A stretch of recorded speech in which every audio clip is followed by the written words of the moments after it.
Question दूसरा है exercise 2.3 का, ये दूसरा क्वेश्चन है, दूसरे का दूसरा है। कुछ नहीं करना है, क्वेश्चन में बोला है कि पहले बहुपद से, यहाँ कॉमा है, पहले बहुपद से दूसरे बहुपद में भाग देना है और भाग दे के बताना है गुणनखंड है या नहीं। गुणनखंड का है या शून्य का है, दोनों का मतलब लास्ट में शेषफल 0 होता है। शेषफल हमको 0 लाना है। शेषफल 0 लाने के लिए इससे इसमें भागा देंगे। आप लोगों को क्या करना है, यहाँ पे आप सॉल्व लिख लीजिएगा, हम मिटा के फिर से नहीं लिख रहे हैं, यहीं पे आप लोग सॉल्व बनाइएगा कि इसको करेंगे क्या तो सॉल्व हो जाएगा। यहाँ पे सॉल्व लिख देना है और इसके बाद यहाँ से कॉमा हटा के यानी कि निचले स्टेप में आप लोगों को ऐसे सिंबल दे देना है, यानी कि इससे इसमें भागा देना है। शेषफल अगर 0 आएगा तो गुणनखंड या शून्यक होगा, अगर शेषफल 0 नहीं है तो शून्यक या गुणनखंड नहीं होगा। कुछ भी क्वेश्चन में पूछ सकता है, हमको शेषफल 0 लाना है तो भाग देंगे सबसे पहले इस वाले से इस वाले में भाग देना है। बड़ा भागा देकर घबराना बिल्कुल नहीं है, पहले वाले से सिर्फ पहले वाले को ध्यान देना है, पहले वाले से पहले वाला, बाकी सब अपने आप हो जाएगा। पहले में है 3x का पावर 4, हम यहाँ रफ में कर रहे हैं, फिर इसको मिटाएंगे। इसमें डिवाइड करना है x के पावर 2 से।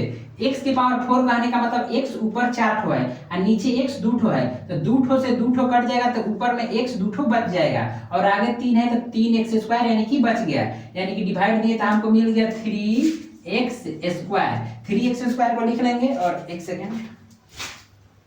इस वाले को हटाएंगे, इस वाले को हटाना पड़ेगा यहाँ पे,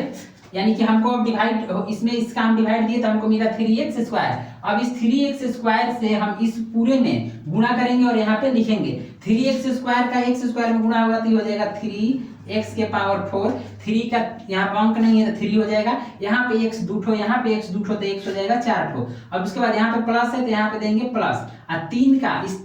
इस 3 में गुणा होगा तो हो जाएगा 9, और यहाँ पे x का पावर 1 है और x के पावर 2 है, गुणा हो जाएगा तो x के पावर 3 बन जाएगा। इतना तो आप लोगों को आता ही होगा कि x के पावर 3 और x के पावर 4 कैसे हो जा रहा है, इतना आना चाहिए। यहाँ पे प्लस है और इसके आगे भी प्लस है तो प्लस प्लस प्लस हो जाएगा। एक का जब 3x² में गुणा होगा तो हो जाएगा 3x² और यहाँ पे लाइन हमको पार देना है और हम अब इसको घटाएंगे। भागा में घटाना ही होता है और घटाते समय जो चिन्ह दिख रहा है उसका अपोजिट लिखना होता है, तो प्लस है तो माइनस, प्लस है तो माइनस, प्लस है तो माइनस, और इस प्लस से अब हमारा कोई लेना देना नहीं है, उस चिन्ह को अब नहीं माना जाता है। अब देखिए 3x के पावर 4 में से 3x का पावर 4 जाएगा तो कुछ नहीं बचेगा, यानी कि 0, यानी कि यहाँ पे लिखा अब नहीं जाएगा। अब रह गया देखिए यहाँ पे x 9x का पावर 3 है और यहाँ 5x का पावर 3 है, पावर दोनों का सेम है तो कुछ ना कुछ जरूर होगा, और इसके आगे प्लस है इसके आगे माइनस है, तो जब भी प्लस माइनस हो तो घटता है। और 9 में से 5 जाएगा तो बच जाएगा 4x³, 9x³ में से 5x³ जाएगा तो 4x³ बच जाएगा, और 9 बड़ा है, 5 और 9 में से 9 बड़ा है और 9 के आगे माइनस है तो यहाँ पे लिखेंगे माइनस।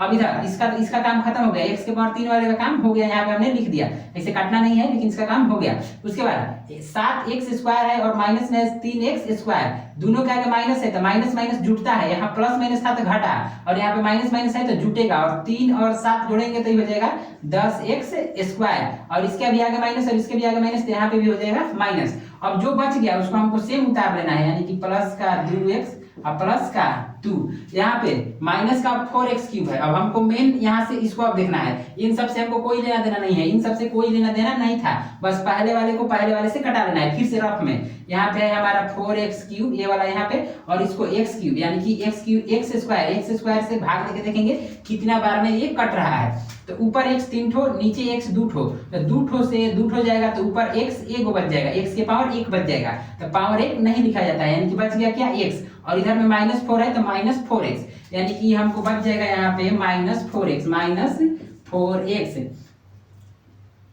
ये हो जाएगा -4x, यानी कि -4x से जब इसमें हम गुणा करेंगे तो ये वाला पक्का कट जाएगा। करके देखिए माइनस है तो पहले सिंबल माइनस दे देंगे, 4 है और x है तो 4 है और x है तो 4 हो जाएगा, x के पावर 2 और यहाँ पे x के पावर 1 तो कितना हो जाएगा x के पावर 3, यहाँ पे प्लस यहाँ पे माइनस, तो प्लस माइनस होता है माइनस, 3 का 4 में गुणा करेंगे तो हो जाएगा 12, और यहाँ पे x है और वहां पे भी x है तो x के पावर 2 हो जाएगा, x और x का मल्टीप्लाई हुआ तो x के पावर 2, यहाँ पे प्लस है यहाँ पे माइनस है तो प्लस माइनस माइनस होता है, 1 का जब 4x में गुणा करेंगे तो ये बन जाएगा 4x, एक से किसी भी संख्या में गुणा करेंगे तो वही संख्या हो जाती है। अब फिर से भागा हो रहा है तो हमको घटाना पड़ेगा, और माइनस यहाँ पे हो जाएगा प्लस, माइनस हो जाएगा प्लस, माइनस हो जाएगा प्लस। अब देखिए फिर से ये वाला पद कट जाएगा, ये 10x² है और नीचे है 12x², दोनों का पावर सेम है, x² पावर सेम है तो जरूर कुछ होगा, और कुछ क्या होगा तो इसके आगे माइनस और इसके आगे प्लस, तो प्लस माइनस घटेगा, और 12 में से 10 जाएगा तो बच जाएगा हमारा 2x²। अब 12 बड़ा है, 10 से बड़ा है 12 और 12 के आगे है प्लस, तो यहाँ पे हो जाएगा प्लस, तो प्लस लिखा नहीं जाता है। उसके बाद यहाँ पे 2x है प्लस में और 4x है प्लस में, तो जोड़ेंगे तो बन जाएगा 6x,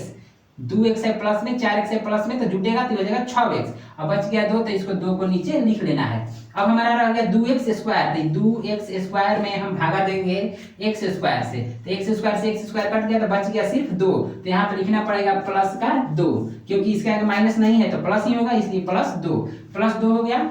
अब उस प्लस 2 से इस वाले में हमको गुणा करना है, तो 2 से जब x में गुणा करेंगे तो ये हो जाएगा 2x स्क्वायर, और इस प्लस से जब इस प्लस में होगा तो ये हो जाएगा प्लस 2 का जब 3 में होगा तो ये हो जाएगा 6, और x है तो x, और 1 है तो और 2 का गुणा होगा तो 2 एकम 2 होता है। यहाँ पे लाइन पालेंगे, यहाँ पे प्लस है तो माइनस, प्लस है तो माइनस, प्लस है तो माइनस, ये कट गया, ये कट गया, ये कट गया, शेष हमारा बच गया 0। जब शेष 0 बच जाएगा तो इसे लिख लेना है कि इसलिए x square plus 3x plus 1 comma, ये जो क्वेश्चन है यहाँ पे 3x के power 4 plus 5x cube minus का 7x square plus 2x plus 2, यानी कि ये इतने का एक गुणनखंड है, एक गुणनखंड है, इतना लिख के आंसर आपको लिख लेना है, और इतना करने पर आपको 2 नंबर पक्का मिल जाएगा। तो ये था भागा, इसलिए एक और है उस हम अब तुरंत बना दे रहे हैं एक और, तब तक इसको स्क्रीनशॉट लीजिए।